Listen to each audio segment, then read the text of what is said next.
The millionaire's wedding night shocked him when he learned her untold truth. Hello everyone. Before we begin today's story, I have a small favor to ask. Please hit subscribe and turn on the notification bell so you never miss our channel's new videos. It is quick, free, and the best way to support us in bringing you more dramatic stories. Your support truly means the world to us. And tell me, where are you watching from today? Drop your city or country in the comments below. Thank you very much. Now, let us return to our main character. The bedroom is quiet in a way that feels too heavy. The kind of silence that presses against your ears and makes every breath sound louder than it should. Soft golden light spills from a single lamp, casting long shadows across the walls of the master suite. This room is larger than most apartments, with polished wood floors, silk curtains, and a king-size bed that looks untouched, almost staged. Ethan Carter stands near the window, his suit jacket already removed, his sleeves rolled up with practiced precision. He is a self-made millionaire, a man who built an empire before turning 40, a man used to control, boardrooms, contracts, deadlines, numbers that obey him. Tonight was supposed to be no different. A wedding, a signature, a final step in a carefully planned agreement. Behind him, she sits on the edge of the bed. Her name is Lily. She is now his wife. Not because of love, not because of fate, but because both of them needed something the other could provide. Ethan loosens his tie, not looking at her yet. He assumes she is nervous in the way anyone would be on a first night with a stranger. He assumes fear, maybe discomfort, maybe regret. These emotions are expected, accounted for, written between the invisible lines of the contract they both signed. Then he hears it. A sharp, involuntary sound escapes her lips. Not loud enough to echo, but loud enough to freeze him in place. It is not laughter. It is not anger. It is something raw, something instinctive, something that does not belong in a night that was supposed to be emotionless. Ethan turns. Lily's hands are clenched tightly in her lap. Her shoulders are tense, her eyes fixed on the floor as if she is bracing herself for something she cannot name. Her breathing is shallow, uneven, like someone standing at the edge of a cliff they never agreed to jump from. "Are you all right?" he asks, his voice steady, controlled, the same voice he uses during billion-dollar negotiations. She nods too quickly. "Yes," she says. Then she pauses. I am sorry." Sorry. The word lands wrong. Ethan steps closer, confusion flickering across his face. This is not part of the plan. He had expected indifference, awkwardness, maybe quiet resentment, but not this, not fear wrapped in silence. He stops a few feet away, leaving space between them. For the first time that night, he really looks at her. Lily is not dressed in silk or lace. She chose something simple, modest, almost out of place in a room designed for luxury. Her hair is neatly pinned back, not for seduction, but for composure, like armor. "Lily," he says more gently now, "you do not have to apologize. We agreed this would be straightforward." Her fingers tighten. "That is the problem," she whispers. "I agreed to something without knowing how to explain the truth." Ethan feels a slow, unfamiliar tightening in his chest. "What truth?" he asks. She swallows hard, still unable to meet his eyes. In that moment, standing in a mansion he owns, on a night he thought he controlled, Ethan realizes something is deeply wrong. Something he did not anticipate. Something no contract could prepare him for. And he has no idea that what she is about to reveal will shatter every assumption he made about her, and about himself. The truth is, this marriage did not begin with romance. It began with pressure. 3 months earlier, Ethan Carter sat at the head of a long conference table on the top floor of Carter Holdings. Floor-to-ceiling windows framed the Manhattan skyline, steel and glass stretching in every direction. This was his world, predictable, structured, obedient, until that morning. Across from him sat his legal counsel, his chief financial officer, and 2 board members who rarely agreed on anything except one inconvenient fact: his late father's will. The clause was simple and ruthless. In order to retain controlling interest in the holding company, Ethan had to be married within 90 days. Not engaged, not promised.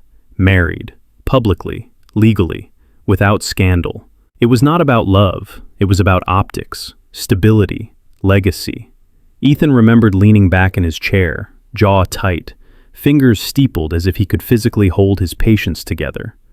"I built this company," he said calmly. "I will not let my personal life be dictated by a document written 20 years ago." The lawyer did not flinch. "With respect, Ethan, the document was written by the man who owned 51% of it." That was when the clock started ticking. Across the city, Lily's life was unraveling in a very different way. She lived in a small apartment on the edge of Queens, the kind with thin walls and unreliable heat, the kind you stayed in because you had no better option. Her days were split between a modest office job and evenings spent caring for her younger brother, whose medical bills arrived faster than she could open them. When the final notice came from the hospital, printed in cold black ink, Lily sat at her kitchen table for a long time without moving. She did the math over and over again, hoping the numbers would change if she stared hard enough. They never did. That was when the offer arrived. It did not come from Ethan directly. It came through an intermediary, wrapped in professional language and legal assurances. A temporary arrangement, a contractual marriage, 1 year, no emotional obligations, full financial support in exchange for discretion, presence, and silence. Lily remembered reading the proposal with shaking hands. She remembered the way the words financial security seemed to glow on the page. She remembered thinking about her brother in a hospital bed, asking her if everything was going to be okay. She also remembered the single line at the bottom of the document. Both parties enter this agreement willingly and without coercion. She almost laughed. The first time Lily and Ethan met, it was in a quiet, private office, not a restaurant or a dramatic setting. There were no flowers, no champagne, no false romance, just two strangers sitting across from each other, evaluating a decision that would bind their lives together. Ethan spoke first. "This is not a love story," he said plainly. "It is a solution. If you accept, your financial concerns will be resolved. In return, I expect professionalism and privacy." Lily nodded. She did not argue. She did not negotiate for more than what was offered. That, more than anything, surprised him. "Do you have any questions?" he asked. She hesitated, then asked quietly, "Will I be allowed to leave when it is over?" "Yes," he answered without pause. "No penalties, no conditions." She lowered her eyes, then signed. From that moment on, Lily became Ethan Carter's wife in the eyes of the world. There were fittings, rehearsed smiles, carefully curated public appearances. Lily learned how to stand beside him without reaching for him, how to listen without interrupting, how to disappear when she was not needed. Ethan told himself she was perfect for the role because she never demanded more. What he never asked was why she accepted so little. Now, standing in that quiet bedroom on their wedding night, Ethan feels the weight of every assumption he made pressing down on him. This was supposed to be simple, transactional, clean, but the fear in Lily's silence tells him one thing with chilling clarity. This marriage was never as straightforward as he believed. By the time the marriage contract was finalized, everything about Lily's life became structured around rules she did not write. The agreement was thorough, every page precise, dates, durations, expectations. Ethan's legal team explained each clause in a calm, professional tone, as if they were discussing a lease or a merger instead of a human life. Public appearances were mandatory. Private boundaries were absolute. They would share a last name, not a bedroom. They would attend events together but sleep separately. No physical intimacy was expected or required. No emotional attachment was encouraged. The arrangement was designed to be clean, efficient, and temporary. Ethan insisted on one thing above all else. "No surprises," he said during the final review. "What happens between us stays controlled, predictable." Lily nodded, her hands folded neatly in her lap. "I understand." But there was a moment, brief and almost imperceptible, when her gaze dropped to the table and her fingers tightened. It went unnoticed by everyone in the room except her.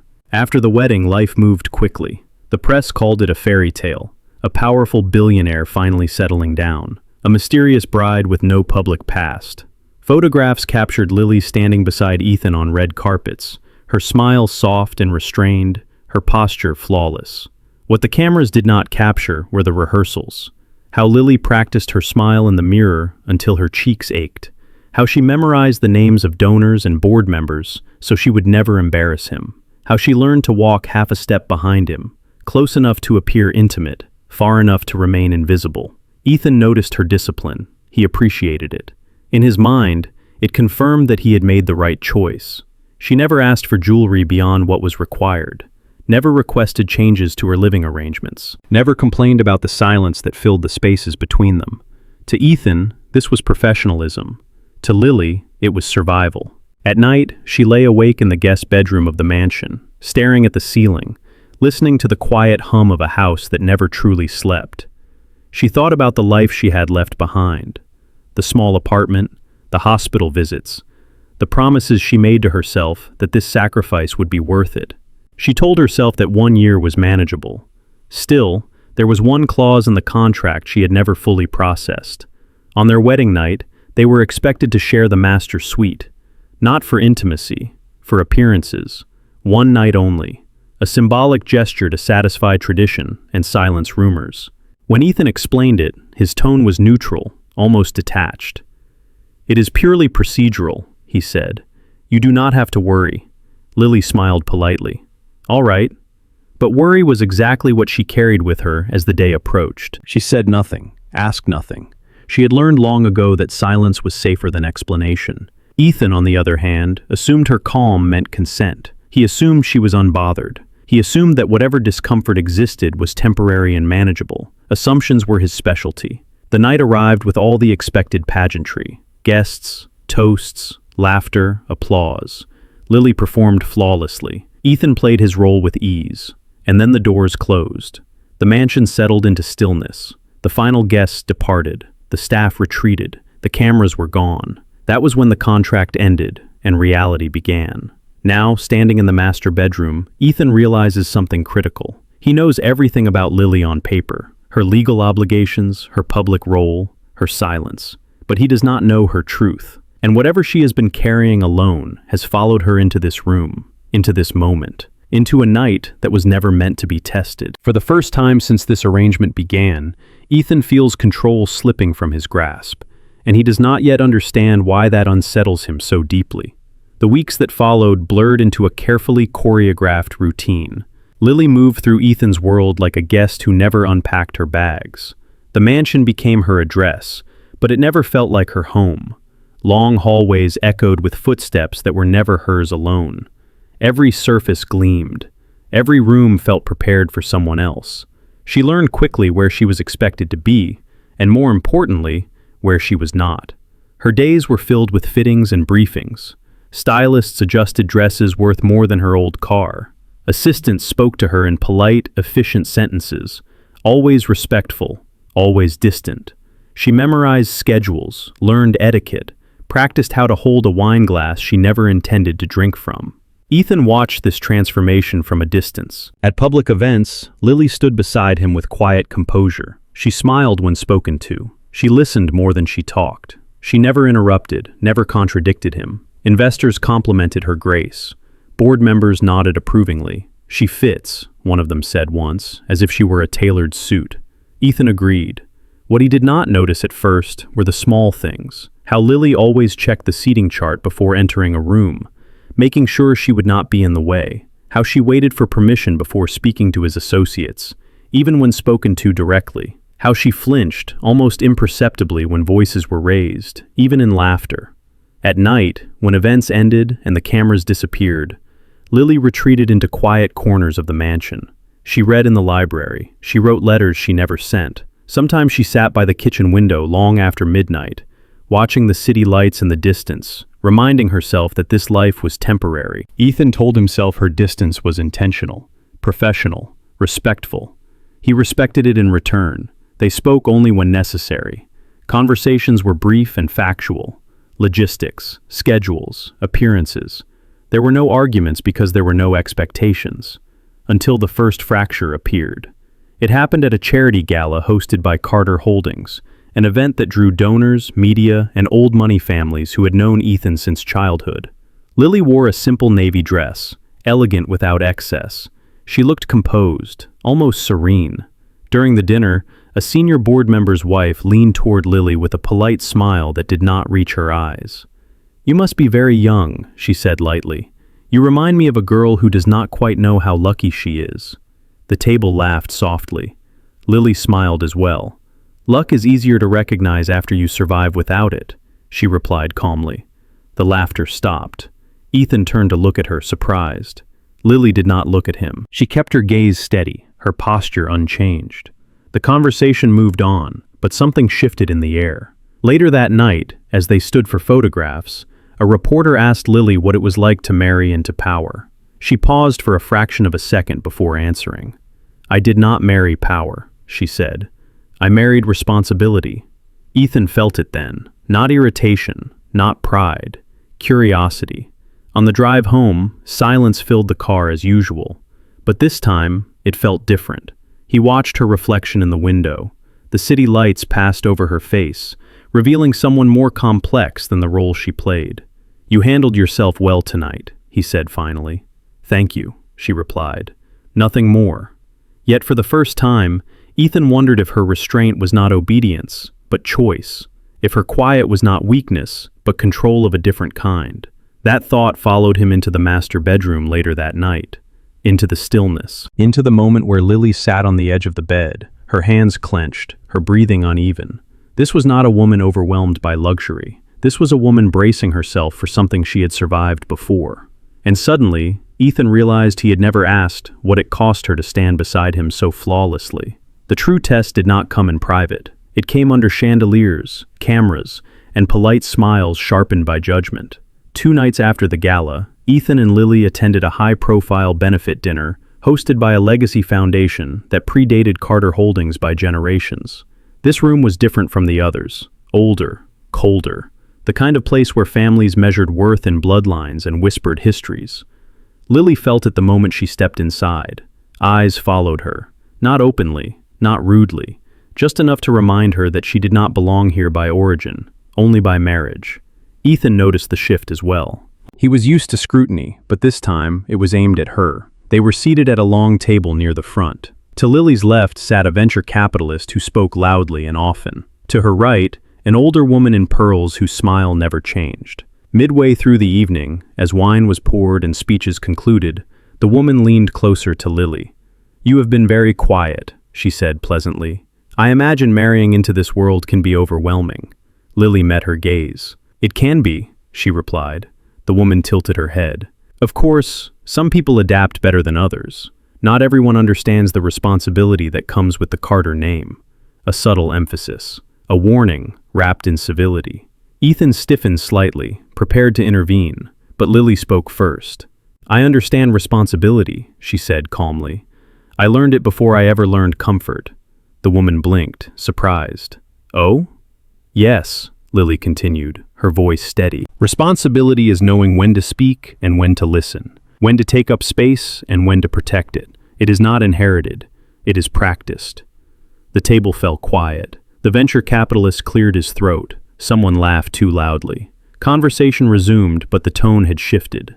Ethan watched Lily closely now. She did not look triumphant. She did not look angry. She looked composed, grounded, as if she had simply stated a fact. Later that evening, a minor crisis erupted near the entrance.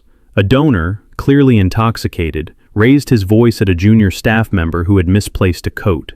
The tension rippled outward, drawing attention. Before Ethan could step in, Lily moved. She approached the man without urgency, without fear. She apologized on behalf of the staff, not submissively, but sincerely. She offered to personally ensure the coat was found. She redirected his frustration with patience and dignity, never once invoking her status or Ethan's name. Within minutes, the situation dissolved. The donor calmed. The staff member exhaled in relief.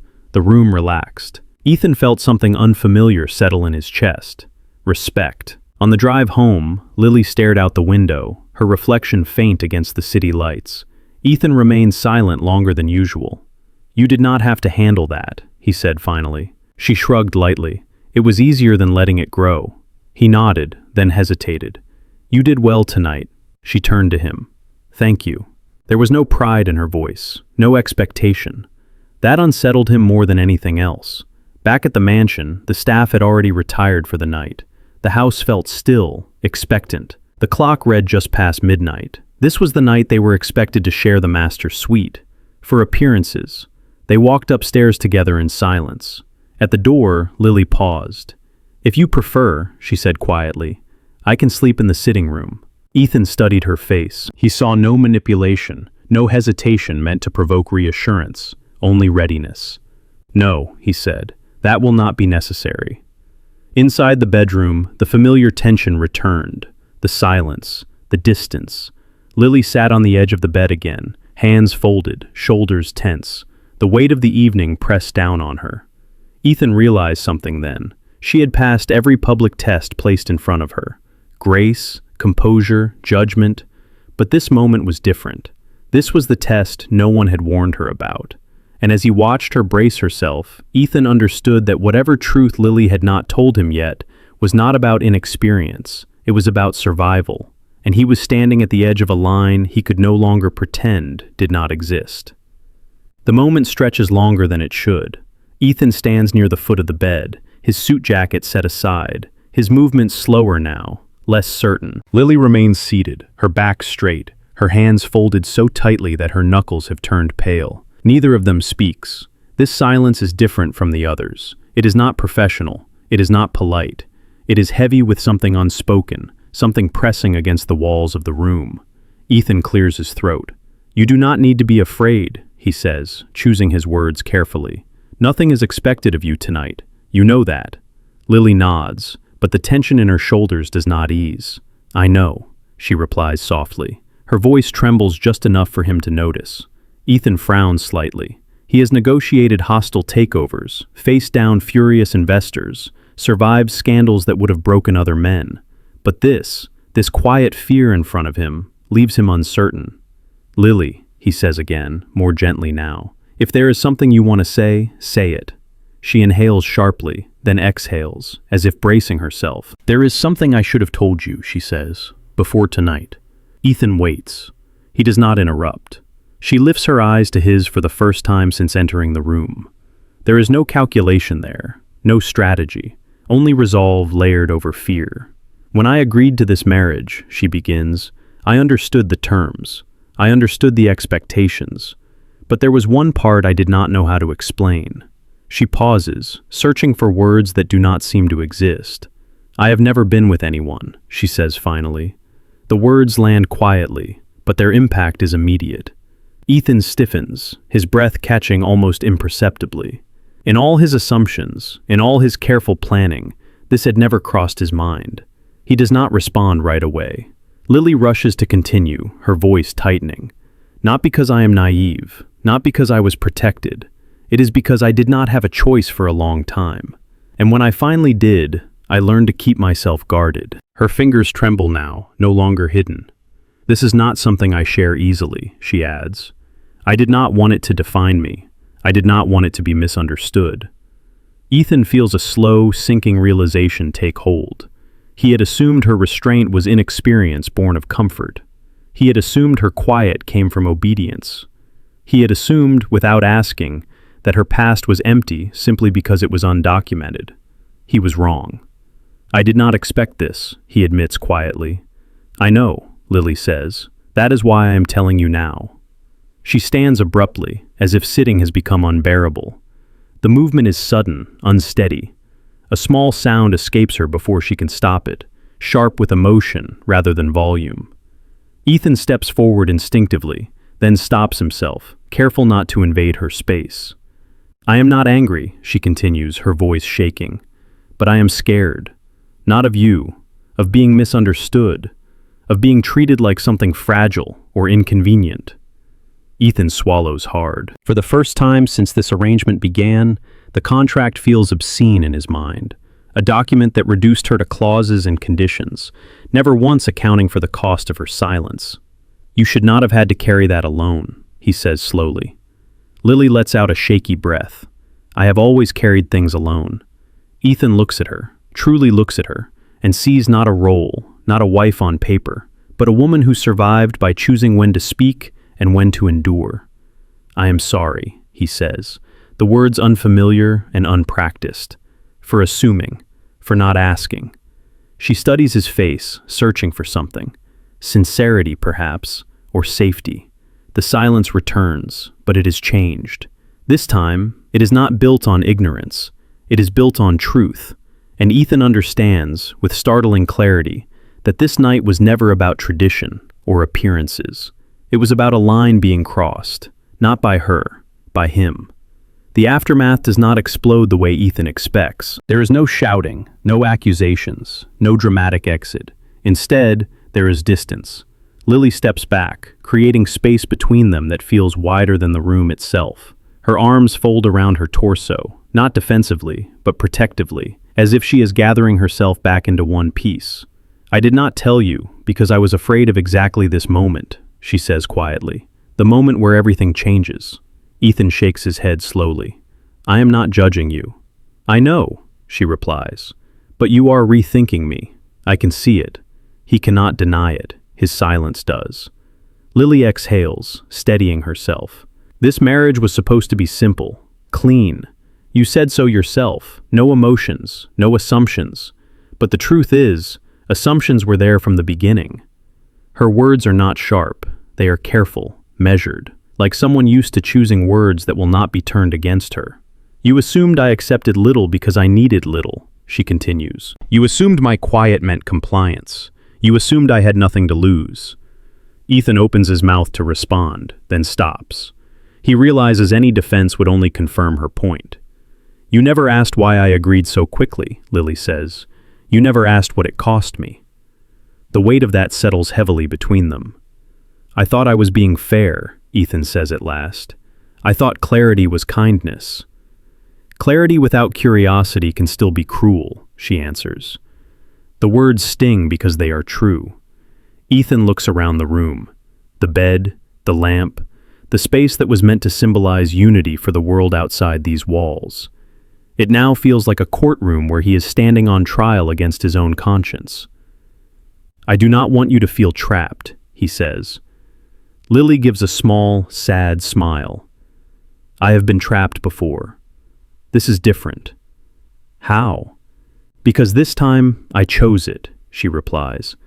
"But choice does not mean comfort, and it does not mean I stop being human." And she walks toward the door, then pauses.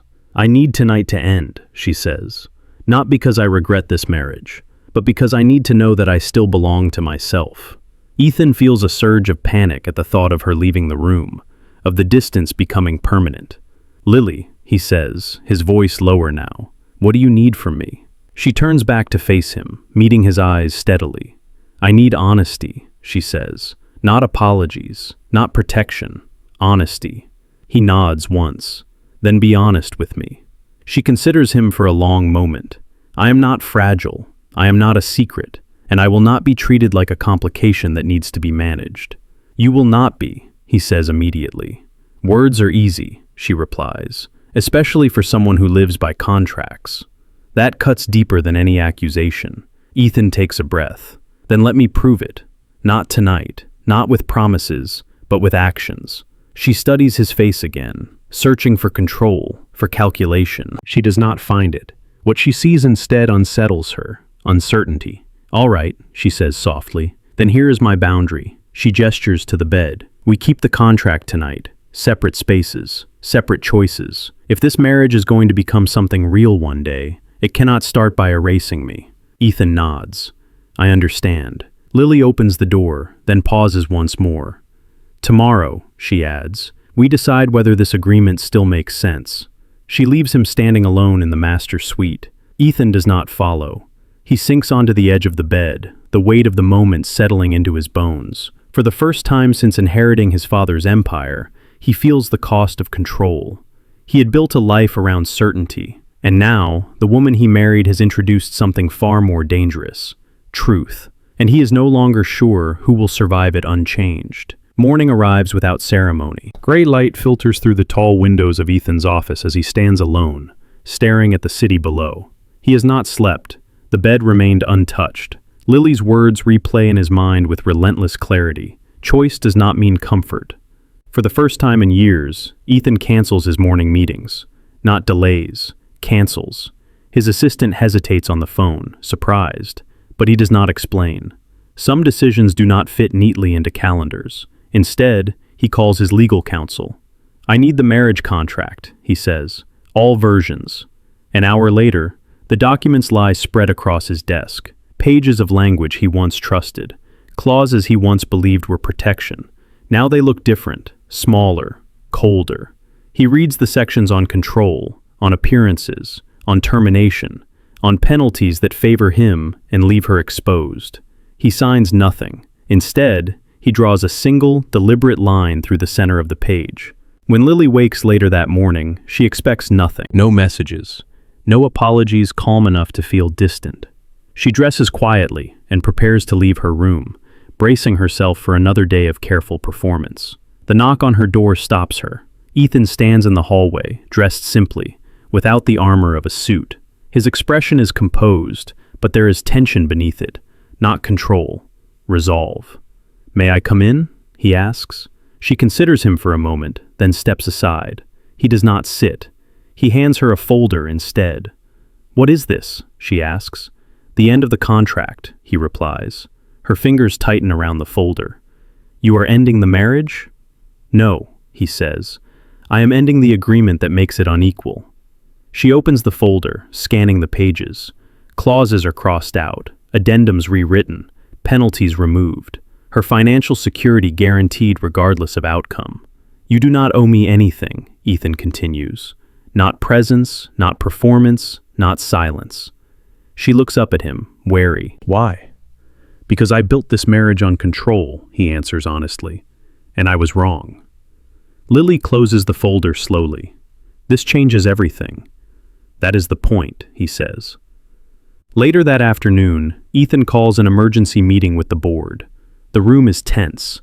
Questions fly. Accusations surface. He listens, then speaks calmly.